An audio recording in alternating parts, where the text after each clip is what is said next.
Hello, everybody. Welcome back to my channel. So, today we are doing an ending explained slash movie review of the movie House on Sorority Row.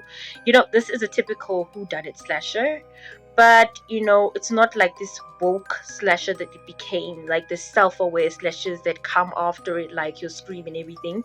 House on Sorority Row was, it was released in 1983, and I think it's a really great movie with like a simple tone all throughout. So it just centers around these girls in college that they try and play a prank. I guess that's the word. Play a prank on their mother. The mother that's in charge of the sorority house, because she's strict and cold and whatnot. And the prank goes absolutely horribly, and it goes wrong. Instead of doing the right thing, they do the wrong thing, of course. Hey, you can see the theme here. We are kind of, it's like I know how what you did last summer, kind of theme. So, but then it has more depth into it, and the story is quite different. So, without saying any more, let's get right to it. Right on the bat, the movie starts in black and white to show us that we are now a bit further from the original timeline. This is Mrs. Slater when she was young and she was pregnant. She was trying to give birth. It was not going that well. The doctor arrives and tries to assist her, but it doesn't go very well because we can hear her clearly screaming in the end. Then we jump back to the current time.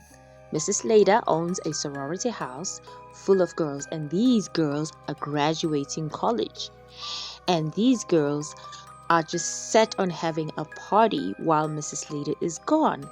But Mrs. Slater then discovers this and tells the girls, "Oh no, Jose, you're not having a party at my house. You need to go." They don't want to go. Instead of obeying Mrs. Slater, because this is her property and they're already done with school, no, they don't leave. What happens is that one of them, her name is Vicky, invites her boyfriend and tries to fornicate with him. And Mrs. Slater then, of course, finds them and actually punches a hole in her water bread, and she gets angry. So instead of seeing this as an eye opener or a lesson or something, she now comes up with a scheme to actually prank Mrs. Slater for rupturing her bed. So now what they do is that they come up with a prank whereby they're gonna scare her by shooting one of the girl's legs, like pretending. Instead of reacting with fear, Mrs. Slater reacts with, defense, like she attacks. And as she's doing that, one of the girls, the one that was holding the gun, shoots her dead. Instead of calling the cops or doing something right, no.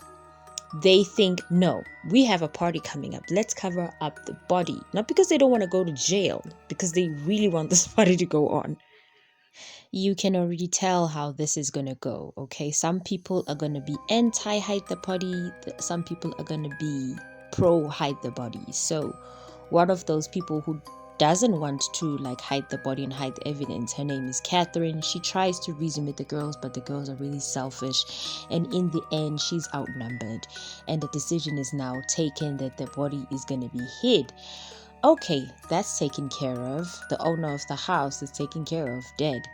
So what do? We party. The party is on full swing, decorations, a band playing, and everybody's just having fun. But wait, we see a POV of somebody, taking off the sweater that Mrs. Slater was wearing. And after that, we can see clearly some guy trying to pee in the bush getting murdered. That's our first murder, people. And then now they're just like seeing that something is going wrong. They have a meeting, trying to discuss something, because of course now they know for sure something is going on. Okay, so what's the next best thing? Somebody move the body, put it somewhere else? No, I have an idea. Instead of calling the cops and coming clean and getting all of these drunkards out of the house, no, let's take the body to a different location, because we do not want to get caught. As they are trying to do that, more bodies pile up. Like, a lot of people are getting killed. We can see now this is the next victim and the next victim and the next victim. And then Then we see Catherine is the final girl, okay? The one that didn't want this to happen, the one that was trying to be the voice of reason throughout the whole movie. You know, she should have just left with her mom, like before the party started. But anyway, so she calls for help, gets the doctor on the phone, you know, Miss Slater's doctor. The doctor says, you know what, I'm on my way. The doctor gets there and just kind of sees, okay, now we're in for it. And he goes on this monologue explaining that Mrs. Slater actually had a child. You know, the doctor explains that it was a difficult labor, but then doesn't go forth with the details. Instead, they go out, and as they are going out of the house, Catherine sees something at the pool, lights the pool on, and then discovers two of her friends' bodies there. So now the doctor now has to now call the police, notify them that there has been deaths in the house. And then Catherine remembers that Vicky and Liz actually went to the cemetery to go hide the body in the cemetery. So they're busy there digging. But surprise, surprise, the killer catches up to them and then starts killing Liz first, and then with Vicky, you know, kills Vicky, and I'm so happy. And then the doctor and Catherine arrive later on and discover that Vicky and Liz, they have been killed, right? And their bodies have been dumped in the hole that they were digging. So that's ironic. And then they go right around the van and they open the van and they discover that the body actually does belong to Mrs. Slater.